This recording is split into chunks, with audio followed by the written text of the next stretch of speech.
Hi hello മക്കളെ, welcome back to Eduport English class. ഞാൻ നിങ്ങളുടെ സ്വന്തം പറഞ്ഞ താമസാണ്. സോ ഇന്ന് നമ്മളൊരു ഗെയിം കളിക്കാൻ വേണ്ടി പോവാണ് കേട്ടോ. ഭയങ്കര ഫൺ ആയിട്ടുള്ള ഒരു ഗെയിമാണ്, ഒരു ക്വിസ് ആണ്. ക്വിസ് എന്നൊന്നും കേൾക്കുമ്പോഴത്തേക്ക് ഓടി പോകാൻ വേണ്ടി നിൽക്കണ്ട. നിങ്ങൾക്ക് നിങ്ങളുടെ കയ്യിലുള്ള നമ്മുടെ പേഴ്സണൽ വൊക്കാബുലറി എന്ന് പറയുന്നത്, അതായത് നമ്മൾ ഇത്രയും കാലം കൊണ്ട് പഠിച്ചെടുത്തിട്ടുള്ള കുറെ വേർഡ്സ് ഉണ്ട് അല്ലേ, ഈ വേർഡ്സ് വെച്ചിട്ടുള്ള ചെറിയൊരു ഗെയിമാണ്. ചിലപ്പോൾ അതായത് നിങ്ങൾക്ക് അറിയാത്ത ചില പുതിയ കാര്യങ്ങൾ ചിലപ്പോൾ നിങ്ങൾക്ക് ഇവിടുന്ന് നിങ്ങൾ പഠിക്കുകയും ചെയ്യും. ഓക്കെ, അങ്ങനെ നിങ്ങൾക്ക് യൂസ്ഫുൾ ആവുന്ന രീതിയിലുള്ള ഒരു ചെറിയ ക്വിസാണ് മിസ് പ്ലാൻ ചെയ്തിട്ടുള്ളത് കേട്ടോ. അപ്പം നിങ്ങൾ ഇതിനു വേണ്ടി ചെയ്യേണ്ടത് ഇത്ര മാത്രമാണ്. ഒന്നെങ്കിൽ ഒരു പെന്നും പേപ്പറും ഒക്കെ എടുത്തൊന്ന് റെഡി ആയിട്ടിരിക്കുക. ഇനിയിപ്പോൾ അതല്ലെങ്കിൽ നിങ്ങൾ ജസ്റ്റ് ഒന്ന് ആൻസേഴ്സ് ഒന്ന് ടൈപ്പ് ചെയ്യുക കേട്ടോ. അപ്പം മിസ് ഓരോ ക്വസ്റ്റൻ ആയിട്ട് കാണിച്ചു തരും. ആ ക്വസ്റ്റൻ കാണിച്ചതിന് ശേഷം നിങ്ങൾക്ക് ഒരു 10 സെക്കൻഡ് നിങ്ങൾക്ക് ടൈം തരും ഞാൻ. ആ ടൈമിനിടക്ക് നിങ്ങൾ ഓപ്ഷൻസ് ഉണ്ടാവും കേട്ടോ. അതായത് MCQ പോലെയാണ്, ABCD ഓപ്ഷൻസ് ഉണ്ടാവും. അതിൽ നിങ്ങൾക്ക് കറക്റ്റ് ആൻസർ ഏതാണെന്ന് തോന്നുന്നത് അത് നിങ്ങളൊന്ന് മാർക്ക് ചെയ്ത് വെക്കുക.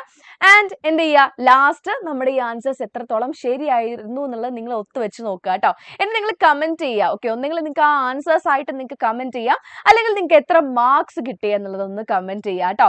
അപ്പൊ നമുക്ക് നോക്കിയാലോ, നമ്മളുടെ ഒരു ഭയങ്കര ഫൺ ആയിട്ടുള്ള ഒരു ഗെയിം ആണ് കേട്ടോ.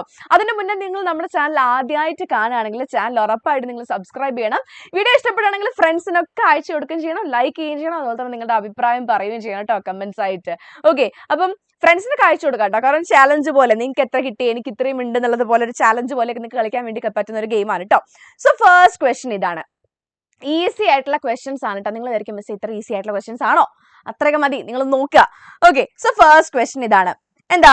പിക്ക് the word that is not a noun. അപ്പൊ നമ്മൾ ആദ്യം ശ്രദ്ധിക്കേണ്ടത് നോട്ട് എ നൗൺ അല്ലെ, നൗൺ അല്ലാത്ത വേർഡ്സ് എന്നുള്ളതാണ് കേട്ടോ. So option A mango, B run, C school, D river. ഇത് ഏതായിരിക്കും? 10, 9, 8, 7, 6, 5, 4, 3, 2, 1. അപ്പം നിങ്ങളും ആൻസർ മാർക്ക് ചെയ്തിട്ടുണ്ടാവും എന്ന് ഞാൻ വിശ്വസിക്കുകയാണ്. ഏതാണ് നമ്മുടെ നോട്ട് എ നൗൺ അല്ലെ, ഒരു നൗൺ അല്ലാത്തത് ഏതാണെന്നാണ് ചോദിച്ചിട്ടുള്ളത്. സോ നമ്മുടെ കറക്റ്റ് ആൻസർ വരെ ഏതാണ്? റൺ ആണ് കേട്ടോ. റൺ ആണ് നൗൺ അല്ലാത്തത്. മാംഗോ, മാംഗോ എന്ന് പറഞ്ഞ ഒരു തിങ് അല്ലേ. നമ്മൾ പൊതുവെ നൗൺസ് എന്ന് പറഞ്ഞാൽ എന്താണ്? നാമങ്ങളാണ് അല്ലെ. അതായത് എന്തെങ്കിലും ഒരു സാധനത്തിന്റെ പേര് അല്ലെങ്കിൽ ഒരു സാധനം എന്നുള്ളതിനാണ് അല്ലെ. നെയിം, പ്ലേസ്, ആനിമൽ, തിങ് എന്നൊക്കെ പറഞ്ഞതല്ലേ നമ്മൾ നൗൺ എന്ന് പറയുന്നത്. സോ മാംഗോ ആണെങ്കിൽ അതൊരു നൗൺ ആണ്. സ്കൂൾ ഒരു പ്ലേസ് ആണ്. റിവർ അല്ലെ, പുഴ എന്ന് പറയുന്നത് എന്താണ്? അങ്ങനെ ഒരു സാധനമാണ് അല്ലെ, അപ്പം അല്ലെങ്കിൽ ഒരു കാര്യമാണല്ലോ. സോ ഇവിടെ റൺ എന്നുള്ളത് എന്താണ്? ഒരു ആക്ടിവിറ്റി ആണ് അല്ലെ, ഒരു പ്രവൃത്തിയാണ് റൺ എന്നുള്ളത്. സോ ഇവിടെ റണ്ണ് ശരിക്കും എന്താണ്? റൺ എന്താണ് മക്കളെ? റൺ ഒരു വേർബ് ആണ് അല്ലെ. റൺ ഒരു വേർബ് ആണ്. റൺ ഒരു വേർബ് ആണ്. ആൻഡ് ബാക്കിയെല്ലാം മാംഗോ, സ്കൂൾ, റിവർ എന്നുള്ളതൊക്കെ നൗൺ ആണ്. സോ നമ്മൾ ഫസ്റ്റ് ക്വസ്റ്റ്യന്റെ ആൻസർ നമ്മൾ അവിടെ എഴുതിയിരിക്കുകയാണ്.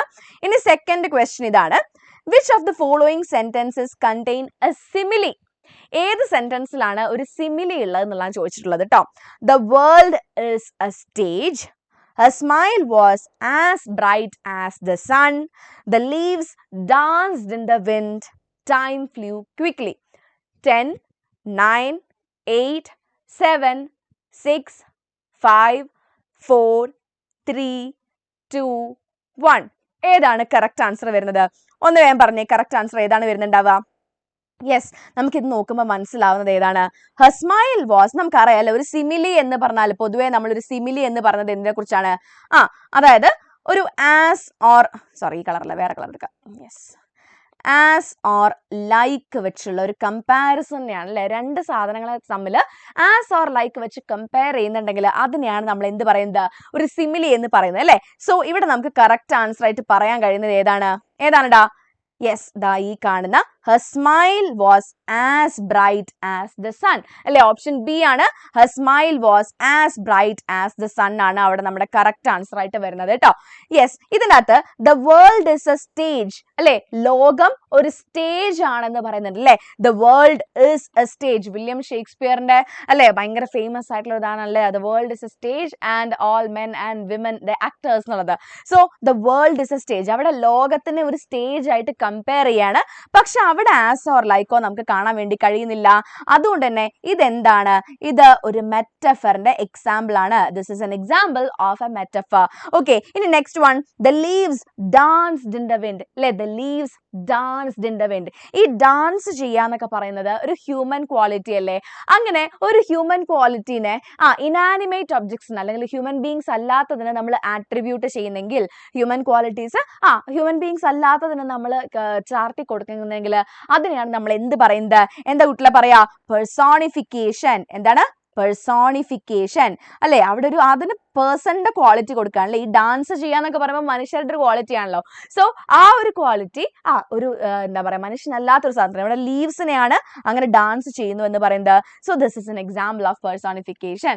ഓക്കെ, സോ അത്രയും കാര്യങ്ങൾ നമുക്ക് അവിടെ പഠിച്ചിട്ടുണ്ട് കേട്ടോ. അപ്പൊ നമ്മൾ ഈ ഒരൊറ്റ ക്വസ്റ്റനിൽ നിങ്ങൾ കണ്ടോ, മെറ്റഫറും സിമിലിയും പെർസോണിഫിക്കേഷനും പഠിച്ചു. അപ്പൊ നമ്മൾ കണ്ടോ, ഈ ഒരു 2 ക്വസ്റ്റൻസിനുള്ളിൽ നമ്മൾ ഇത്രയും കാര്യങ്ങൾ നമ്മൾ ഡിസ്കസ് ചെയ്തു കേട്ടോ. ഇനി നമ്മുടെ തേർഡ് ക്വസ്റ്റൻ ഇതാണ്, ചൂസ് ദി കറക്റ്റ് ഓപ്ഷൻ. ഇവിടെ നിങ്ങളുടെ കറക്റ്റ് ഓപ്ഷൻ ചൂസ് ചെയ്യാനാണ് പറഞ്ഞിട്ടുള്ളത്. I dash tea every morning. ഞാൻ എല്ലാ ദിവസവും രാവിലെ ചായ കുടിക്കാറുണ്ട്. അപ്പം അതിന് ഡ്രിങ്ക് ആണോ, ഡ്രിങ്ക്സ് ആണോ, ഡ്രിങ്കിങ് ആണോ, ഡ്രാങ്ക് ആണോ വരിക? 10, 9, 8, 7, 6, 5, 4, 3, 2, 1. ഏതാണ് നിങ്ങൾ കറക്റ്റ് ആയിട്ട് മാർക്ക് ചെയ്തിട്ടുള്ള ആൻസർ? ഏതാണെന്ന് പറഞ്ഞ കുട്ടികളെ? യെസ്, നമ്മുടെ correct answer I drink tea every morning. I drink tea every morning. ഇത് സബ്ജക്ട് വെർബ് എഗ്രിമെന്റുമായിട്ട് ബന്ധപ്പെട്ട് കിടക്കുന്ന ഒരു ക്വസ്റ്റ്യൻ ആണ് കേട്ടോ.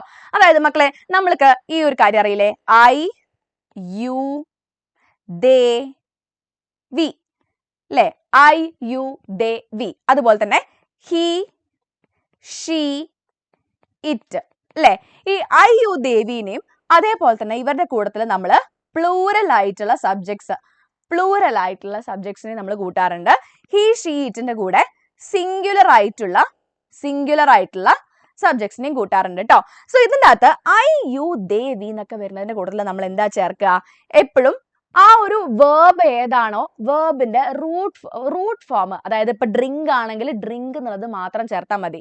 അതായത് ഐ യു ദേ വി ഇവരുടെ കൂടെയൊക്കെ ഏതാണോ ആ ഒരു വേർബിന്റെ റൂട്ട് ഫോം, വേർബിന്റെ ഏറ്റവും ബേസിക് ഫോം തന്നെ നമ്മൾ അവിടെ ചേർക്കേണ്ട ആവശ്യമുള്ളൂ. വേർബിന്റെ ബേസിക് ഫോമേ നമ്മൾ ചേർക്കേണ്ട ആവശ്യമുള്ളൂ. നേരെ മറിച്ച് ഹി ഷീ ഇറ്റ് അല്ലെങ്കിൽ സിംഗുലർ ആയിട്ടുള്ള വേർബ്സ് നൗൺസ് വരുവാണെന്നുണ്ടെങ്കിൽ നമ്മൾ എന്താ ചെയ്യേണ്ടത്? അവിടെ S or E S add ചെയ്യേണ്ടതായിട്ട് വരും. ഇതിനകത്ത് I drink tea every morning എല്ലാ ദിവസവും നടക്കുന്ന ഒരു കാര്യമാണ്, ഒരു ഹാബിച്വൽ ആക്ഷൻ ആണ്, എല്ലാ ദിവസവും നടക്കുന്ന ഒരു കാര്യമാണ്. ആൻഡ് ഇതിൽ നോക്കിയേ, ഈ എല്ലാ ദിവസവും നടക്കുന്നതായതുകൊണ്ട് നമുക്ക് അതിന്റെ പ്രസന്റ് ടെൻസിൽ പറയാൻ വേണ്ടി കഴിയും കേട്ടോ. എല്ലാ ദിവസവും നടക്കുന്ന ഒരു കാര്യമായതുകൊണ്ട് നമുക്ക് അതിന്റെ പ്രസന്റ് ടെൻസിൽ അല്ലെങ്കിൽ അതൊരു സ്റ്റേറ്റ്മെന്റ് ആയിട്ടാണ് നമ്മൾ പൊതുവെ പറയാ കേട്ടോ. അപ്പൊ അതുകൊണ്ട് നമുക്ക് അവിടെ അതിന്റെ മിസ് പറഞ്ഞല്ലോ already I you they we ഇത് ഏതെങ്കിലും വരികയാണെങ്കിൽ അതിന്റെ ബേസ് ഫോം, വേർബിന്റെ ബേസ് ഫോമേ നമുക്ക് അവിടെ യൂസ് ചെയ്യേണ്ട ആവശ്യമുള്ളൂ. അപ്പൊ അതുകൊണ്ട് നമ്മൾ ഡ്രിങ്ക് ആണ് യൂസ് ചെയ്യുന്നത് കേട്ടോ. ഈ ഡ്രിങ്ക്സ് എപ്പോഴാ വരിക? അവിടെ he drinks, she drinks, okay, അല്ലെങ്കിൽ അങ്ങനെ ഒരു പ്ലൂറൽ ആയിട്ടുള്ള ഒരു സംഭവം വരുമ്പോഴാണ് നമ്മൾ ഡ്രിങ്ക്സ് യൂസ് ചെയ്യുക. ഇനി ഡ്രിങ്കിങ് എന്ന് പറയും, അതെപ്പോഴാണ്? അത് കണ്ടിന്യൂസ് ആവുമ്പോഴാണ്. അപ്പൊ അങ്ങനെയാണെങ്കിൽ ഐ ആം എന്നവിടെ വരണമായിരുന്നു. ഐ ആം ഡ്രിങ്കിങ് ടീ അല്ലെ? അതായത് I am drinking tea right now, അല്ലെങ്കിൽ I am having tea right now, ഇപ്പോൾ ഞാൻ ചായ കുടിച്ചുകൊണ്ടിരിക്കുകയാണെന്നുള്ളതാണ്. അതിന് ആ എവറി മോർണിംഗ് വരില്ല. ഓക്കെ, അപ്പൊ നമ്മൾ ഓൾറെഡി പറഞ്ഞു എവറി മോർണിംഗ് എന്ന് പറഞ്ഞാൽ ഒരു ഹാബിച്വൽ ആക്ഷൻ അല്ലെങ്കിൽ എല്ലാ ദിവസവും നടക്കുന്ന ഒരു കാര്യമാണ് അല്ലേ. പിന്നെ ഡ്രാങ്ക് എന്ന് പറയുമ്പോൾ എന്താണ്? അത് അതിന്റെ പാസ്റ്റ് ഫോം ആണ് അല്ലെ. ഡ്രാങ്ക് എന്ന് പറയുമ്പോൾ എന്താണ്? പാസ്റ്റ് ഫോം ആണ്. സോ നമ്മുടെ കറക്റ്റ് ഫോം ഏതാണ് അവിടെ വരിക? ഡ്രിങ്ക് ആണ് കേട്ടോ. അപ്പൊ ഇതും നിങ്ങൾക്ക് എത്ര പേർക്ക് ശരിയായി കിട്ടിയെന്നുള്ളത് മിസ് ചോദിക്കുകയാണ് കേട്ടോ. അപ്പൊ നിങ്ങൾ പറയണേ. ദെൻ ഇനി നമ്മുടെ നാലാമത്തെ ക്വസ്റ്റ്യൻ വരികയാണ്. നാലാമത്തെ ക്വസ്റ്റ്യൻ ഇതാണ്, what is the correct spelling? Correct spelling ഏതാണെന്നുള്ളതാണ് അവിടെ ചോദിച്ചിട്ടുള്ളത് കേട്ടോ. So BEAUTIFULL,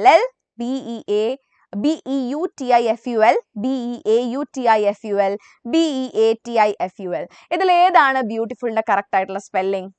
10, 9, 8, 7, 6, 5, 4, 3, 2, 1.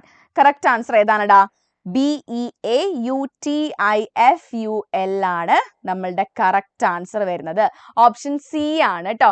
ഇതെന്താണെന്ന് വെച്ചാൽ ഇത് നിങ്ങൾ വിചാരിക്കണം മിസ് ഇതൊക്കെ വളരെ സിമ്പിൾ അല്ലേന്ന്. പക്ഷേ ബ്യൂട്ടിഫുളിന്റെ സ്പെല്ലിംഗ് പലർക്കും തെറ്റാറുണ്ട്. ഇപ്പോഴും FULL എഴുതി വെക്കുന്ന ആൾക്കാരെ കാണാം. ബ്യൂട്ടിഫുൾ എന്നുള്ളത് ഇങ്ങനെ എഴുതി വെക്കുന്ന കുട്ടികളെ വരെ മിസ് കണ്ടിട്ടുണ്ട്. ഓക്കെ, അപ്പൊ അതുകൊണ്ടാണ് ഇത് ചോദിച്ചിട്ടുള്ളത് കേട്ടോ. നെക്സ്റ്റ് ക്വസ്റ്റ്യൻ ഇതാണ്.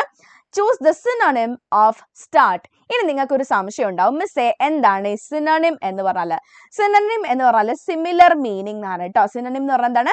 സിമിലർ മീനിങ്, അല്ലെങ്കിൽ ഒരേ അർത്ഥം വരുന്നത്, സമാനാർത്ഥം എന്നൊക്കെ പറയില്ലേ, അതിനാണ് നമ്മൾ സിനോണിം എന്ന് പറയാം കേട്ടോ. സോ സ്റ്റാർട്ടിന്റെ സിനോണിം ഏതാണ്? 10, 9, 8, 7, 6, 5, 4, 3, 2, 1. അപ്പൊ സ്റ്റാർട്ട് എന്ന് പറഞ്ഞാൽ തുടങ്ങുക എന്നുള്ളതാണ് അല്ലെ. തുടങ്ങുക എന്നുള്ളതിന്റെ ഒരേ മീനിങ് വരുന്ന ഏതാണ്? സ്റ്റോപ്പ് എന്ന് പറഞ്ഞാൽ അവസാനിക്കുക എന്നുള്ളതാണ്. ബിഗിൻ അല്ലെ, begin, wait, end. So correct answer ഏതാണ് വരിക? ഏതാ വരിക മക്കളെ? യെസ്, ബിഗിൻ ആണ് കറക്റ്റ് ആൻസർ വരുന്നത് അല്ലെ. സോ സിനോണിം എന്ന് പറഞ്ഞാൽ എന്താണ്? സിമിലർ മീനിങ് വരുന്നത്, സമാന അർത്ഥം വരുന്നത് എന്നുള്ളതാണ് സിനോണിം എന്നുള്ളത് മനസ്സിലാക്കി വെക്കുക കേട്ടോ. ഇനി യെസ്, അപ്പൊ അത് നമ്മുടെ 5ാമത്തെ ക്വസ്റ്റ്യൻ ആയിരുന്നു. ഇനി നമ്മുടെ 6ാമത്തെ ക്വസ്റ്റ്യൻ ആണ്. Choose the antonym of ancient. നമ്മൾ സിനോണിം എന്ന് പറഞ്ഞാൽ എന്താന്ന് പറഞ്ഞു? സിമിലർ മീനിങ് ആണെന്ന് പറഞ്ഞു അല്ലെ. അപ്പം ആന്റണിം എന്ന് പറഞ്ഞാൽ എന്തായിരിക്കും? അതിന്റെ ഓപ്പോസിറ്റ് മീനിങ് എന്നുള്ളതായിരിക്കും കേട്ടോ. അതിന്റെ ഓപ്പോസിറ്റ് മീനിങ് എന്നുള്ളതാണ്. സോ ഏൻഷ്യന്റ് എന്ന് പറയുന്ന വാക്കിന്റെ അർത്ഥം ആദ്യം നമ്മൾ അറിഞ്ഞിരിക്കണം അല്ലെ. ഏൻഷ്യന്റ് എന്ന് പറഞ്ഞാൽ എന്താണ്? പുരാതനമായത് അല്ലെങ്കിൽ പഴയത് അല്ലെ, നമ്മുടെ പൂർവികമായത് എന്നുള്ളതൊക്കെ പറഞ്ഞാണ് നമ്മൾ ഏൻഷ്യന്റ് എന്ന് പറയാം. സോ ഏൻഷ്യന്റിന്റെ ഓപ്പോസിറ്റ് വരുന്നതാണ്. ഇവിടെ നോക്കിയേ, old, modern, antique, new. So ancient എന്ന് പറയുന്നതിന്റെ ഓപ്പോസിറ്റ് വരാൻ ചാൻസ് ഉള്ളത് ഏതായിരിക്കും? കുറെ പേര് ന്യൂ ഒക്കെ ചെയ്യാൻ നല്ല സാധ്യതയുണ്ട്. പക്ഷെ അതിന്റെ കറക്റ്റ് ആയിട്ടുള്ള ടേം ഏതാണ്? മോഡേൺ ആണ് കേട്ടോ. Ancient history and modern history എന്ന് കേട്ടിട്ടില്ലേ? സോ ന്യൂ എന്നല്ല പറയാ, ന്യൂ അല്ലെ. ന്യൂവിന്റെ, അതായത് ന്യൂവിന്റെ ആന്റണിം ആണ് ഓൾഡ്. ഓക്കെ, ന്യൂവിന്റെ ആന്റണിം ആണ് ഓൾഡ്. ഓക്കെ, ന്യൂവിന്റെ ഓപ്പോസിറ്റ് ആണ് ഓൾഡ്. അപ്പം ആന്റണിം ഓഫ് ഏൻഷ്യന്റ് അല്ലെ, ഏൻഷ്യന്റ് എന്നുള്ള വേർഡിന്റെ ഓപ്പോസിറ്റ് എന്താണ്? മോഡേൺ ആണ് കേട്ടോ. അപ്പൊ ഇത് നിങ്ങൾക്ക് എങ്ങനെ ശരിയായി കിട്ടിയോ അല്ലെങ്കിൽ തെറ്റിപ്പോയോ? ഓക്കെ, ഇനി നമ്മളുടെ 7ാമത്തെ ചോദ്യം നോക്കാം. യെസ്, നമ്മുടെ 7th ക്വസ്റ്റ്യൻ ആണ്. Fill in the blank. Blank fill ചെയ്യാൻ വേണ്ടിയിട്ടാട്ടോ. My brother dash playing football now. നമ്മൾ നേരത്തെ ഓൾറെഡി പറഞ്ഞു കഴിഞ്ഞതാണ് അല്ലെ. My brother dash playing football now. എന്റെ ബ്രദർ ഇപ്പോൾ ഫുട്ബോൾ കളിച്ചുകൊണ്ടിരിക്കുകയാണെന്നുള്ളതാണ്. സോ അവിടെ എന്തായിരിക്കും? ആണോ, വാസ് ആണോ, ആം ആണോ, അല്ലെങ്കിൽ ഇസ് ആണോ വരിക? നിങ്ങളൊന്ന് ആലോചിച്ച് നോക്കിയേ, എന്തായിരിക്കും കറക്റ്റ് ആൻസർ എന്നുള്ളത്? 10, 9, 8, 7, 6, 5, 4, 3, 2, 1. കറക്റ്റ് ആൻസർ എന്താണ്? My brother is playing football now. അതെന്താണ് അവിടെ my brother is playing football now ആയത്? ഒന്നാമത്തെ കാര്യം, അത് പ്രസന്റ് ടെൻസിലാണ് അല്ലെ. നമ്മൾ പറഞ്ഞല്ലോ, ദാ ഇവിടെ നോക്കിയിടാ, ഫുട്ബോൾ നൗ അല്ലെ, ഇപ്പോൾ കളിച്ചുകൊണ്ടിരിക്കുകയാണ്. പ്ലേയിങ് കണ്ടിന്യൂസ് ആണല്ലേ, ഇപ്പോൾ കളിച്ചുകൊണ്ടിരിക്കുകയാണ്. ആൻഡ് മൈ ബ്രദർ എന്ന് പറയുമ്പം അതാരാണ്? സിംഗുലർ ആയിട്ടുള്ള ഒരാളാണ്. ഓക്കെ, സിംഗുലർ ആയിട്ടുള്ള ഒരാളാണ്. അപ്പൊ ഇതേപോലെ തന്നെ നമുക്ക് ഐ, യു, ദേ, വി അല്ലെ, പിന്നെ ഹി, ഷീ, ഇറ്റ് നമുക്ക് എഴുതുന്ന സമയത്ത് ഇവിടെ നിങ്ങൾ നോക്കുകയാണെങ്കിൽ ആറ് നമുക്ക് ആരുടെ കൂടെയൊക്കെ ചേർക്കുക? യു ആർ അല്ലെ. You are, we are, they are. You are, we are, they are. ഇവരുടെയൊക്കെ കൂടെ പ്രസന്റ് ടെൻസിൽ, ഓക്കെ, പ്രസന്റ് ടെൻസിൽ നിങ്ങൾ മനസ്സിലാക്കി വെക്കുക, യു ദേവിയുടെ കൂടെ പ്രസന്റ് ടെൻസിൽ അല്ലെ, യു ദേവിയുടെ കൂടെ പ്രസന്റ് ടെൻസിലാണ് നമ്മൾ എന്തിനെ ചേർക്കുന്നത്? ആറിനെ ചേർക്കുന്നത്. യു ദേവിയുടെ കൂടെ പ്രസന്റ് ടെൻസിലാണ് നമ്മൾ ആറിനെ ചേർക്കുന്നത്. ഇനി ഐന്റെ കൂടെ നമ്മൾ പ്രസന്റ് ടെൻസിൽ ആരെയാ ചേർക്കുക എന്നറിയോ? ആമിനെയാണ് ചേർക്കുക. ഐന്റെ കൂടെ പ്രസന്റ് ടെൻസിൽ ആരെയാ ചേർക്കുക? ആം ആണ് ചേർക്കുക കേട്ടോ. ഞാൻ ഒറ്റയ്ക്കാണെന്നുണ്ടെങ്കിൽ ഇപ്പൊ ഇവിടെ നോക്കിയേ, ഐ ആം പ്ലേയിങ് ഫുട്ബോൾ എന്നാണ് വരിക. ഐ കഴിഞ്ഞിട്ടൊരു ഡാഷ് ആണെന്നുണ്ടെങ്കിൽ ഐ ആം പ്ലേയിങ് ഫുട്ബോൾ എന്നാണ് വരിക. പക്ഷെ ഇവിടെ ആം വരില്ല. കാരണം എന്താണ്? ഇവിടെ മൈ ബ്രദർ ആണല്ലോ, എന്റെ സഹോദരനാണ്. ആൻഡ് ഈ സഹോദരൻ സിംഗുലർ ആണല്ലോ. സോ അവനെ നമുക്ക് ഹി, ഷീ, ഇറ്റും അല്ലെങ്കിൽ സിംഗുലർ ആയിട്ടുള്ള വെർബ്സിന്റെ കൂടെ കൂട്ടാം അല്ലെ. അപ്പൊ ഇവരുടെ ഹി, ഷീ, ഇറ്റിന്റെ കൂടെയാണ് ആര് വരുന്നത്? നമ്മുടെ ഇസ് വരുന്നത്. ആരാണ്? ഇസ് വരിക കേട്ടോ. സോ പ്രസന്റ് ടെൻസിൽ ഹി, ഷീ, ഇറ്റിന്റെ കൂടെ നമ്മൾ ഇസ് ചേർക്കും. He is, she is, it is, my brother is, my father is. നേരെ മറിച്ചിട്ട് my brother and father are എന്നാ പറയാ. കാരണം അവിടെ രണ്ടുപേരുണ്ട്. My brother and father are എന്ന് പറയും, കാരണം അവിടെ രണ്ടുപേരുണ്ട്. ഓക്കെ, യു ദേ വി അല്ലെങ്കിൽ പ്ലൂറൽ ആയിട്ടുള്ള സബ്ജക്ട്സ് വരികയാണെങ്കിൽ നമ്മൾ അതിന്റെ കൂടെ ആരെയാണ് ചേർക്കുക? ആറ് ചേർക്കും. ഇവിടെ സിംഗുലർ ആണ് അല്ലെ, മൈ ബ്രദർ എന്ന് പറഞ്ഞ ഒറ്റയ്ക്കുള്ള ഒരാളാണ്. സോ അവന്റെ കൂടെ നമുക്ക് ഇസ് എ ചേർക്കേണ്ട ആവശ്യമുള്ളൂ. സോ ആം എവിടെയാണ്? നമ്മൾ ഐന്റെ കൂടെ പ്രസന്റ് ടെൻസിലാണ് ആം ചേർക്കുന്നത്. ആർ എവിടെയാണ്? യു ദേവിയുടെ കൂടെ പ്രസന്റിലാണ് ആറ് ചേർക്കുന്നത്. ഇനി വാസിന് എവിടെയാണ് നമ്മൾ ചേർക്കുക? നമുക്കറിയാം അല്ലെ, വാസ് എല്ലാവർക്കും അറിയാവുന്ന കാര്യമാണ്. എന്ത്? വാസ് ഓൾറെഡി ഒരു പാസ്റ്റ് ടെൻസിൽ നാം അല്ലെ, ഈ കാര്യത്തിൽ നമ്മൾ പാസ്റ്റ് ടെൻസിലാക്കുമ്പോഴാണ് അത് വാസ് ആവുന്നത്. My brother was playing football എന്ന് വേണമെങ്കിൽ പറയാമായിരുന്നു. പക്ഷെ ഇവിടെ നൗ ഉണ്ട് അല്ലെ, ഇപ്പോൾ കളിച്ചുകൊണ്ടിരിക്കുന്നു എന്ന് പറയുന്നു. അതുകൊണ്ട് അത് പ്രസന്റ് ആണല്ലോ. സോ വാസിന് അവിടെ ഒരു ചാൻസും ഇല്ല. നമ്മുടെ കറക്റ്റ് ആൻസർ ഇസ് ആണ് കറക്റ്റ് ആൻസർ വരിക കേട്ടോ. ഇസ് ആണ് കറക്റ്റ് ആൻസർ വരിക. ആൻഡ് നമ്മുടെ എട്ടാമത്തെ ചോദ്യത്തിലേക്ക് എത്തിയിരിക്കുകയാണ്. എട്ടാമത്തെ ചോദ്യം എന്താണ്? Yes, choose the antonym of Brave. അപ്പൊ ഓപ്പോസിറ്റ് വേർഡ് അല്ലെ, ബ്രേവിന്റെ ഓപ്പോസിറ്റ് വേർഡ് കണ്ടുപിടിക്കാനാണ്.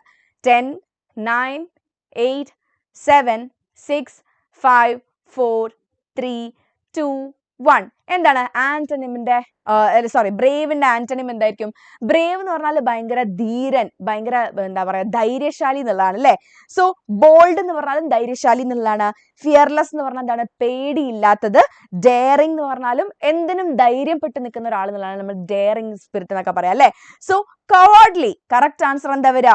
കവേർഡ്ലി ആണ് കേട്ടോ. കവേർഡ്ലി എന്ന് പറഞ്ഞാൽ എന്താണ്? ഭീരു എന്നുള്ളതാണ് കേട്ടോ. സോ ബ്രേവിന്റെ ഓപ്പോസിറ്റ് ആണ് എന്ത്? കവേർഡ്ലി കേട്ടോ. കവേർഡ്ലി എന്ന് പറഞ്ഞാൽ എന്താണ്? ഭീരു, പേടിച്ച് നിൽക്കുന്ന അല്ലെങ്കിൽ ഭീരു എന്നുള്ളതാണ് കവേർഡ്ലി എന്ന് പറയുന്നത് കേട്ടോ. സോ ഇതും നിങ്ങൾക്ക് എങ്ങനെ കറക്റ്റ് ആയിട്ട് കിട്ടിയോ? ഇനി നമ്മൾ നമ്മുടെ 9th ക്വസ്റ്റ്യനിലേക്ക് പോവാണ്. Choose the correctly spelled word. Correct ആയിട്ട് സ്പെൽ ആയിട്ടുള്ള വേർഡ് ഏതാണെന്നുള്ളതാണ് കേട്ടോ. ഇതൊന്നും നിങ്ങൾ കഷ്ടപ്പെട്ട് കണ്ടുപിടിക്കേണ്ടി വരും. 10, 9, 8, 7, 6, 5, 4, 3, 2, 1. അപ്പൊ ഏതായിരിക്കും കറക്റ്റ് ആൻസർ വരുന്നത്? മിസ് ഇവിടെ എഴുതി തരാം. RECEIVE. ഓക്കെ, RECEIVE ഇതാണ് നമ്മുടെ correct answer. So option B ആണ്. ഇത് എത്ര പേർക്ക് കറക്റ്റ് ആയി കിട്ടിയിട്ടുണ്ടെന്ന് എനിക്ക് അറിഞ്ഞൂടാ.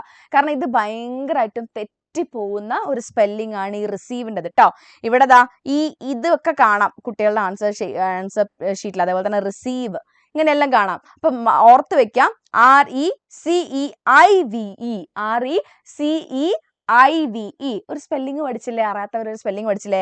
റിസീവ് എന്ന് പറഞ്ഞാൽ എന്താണ്? കൈപ്പറ്റുക അല്ലെങ്കിൽ സ്വീകരിക്കുക എന്നുള്ളതാണ് നമ്മൾ റിസീവ് എന്ന് പറയാം അല്ലെ. യെസ്. ദെൻ ഇന്നത്തെ നമ്മളെ ലാസ്റ്റ് ക്വസ്റ്റ്യൻ ഇതാണ് കേട്ടോ.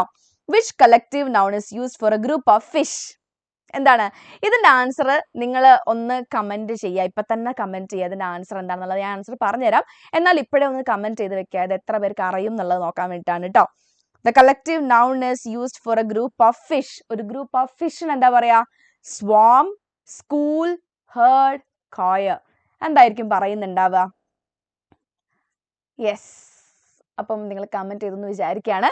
എടാ, ഒരു മീനിന്റെ കൂട്ടത്തിന് നമ്മളൊരു സ്കൂൾ എന്നാണ് പറയാ കേട്ടോ. മീനിന്റെ കൂട്ടത്തിന് എന്താ പറയാ? സ്കൂൾ എന്നാ പറയാ.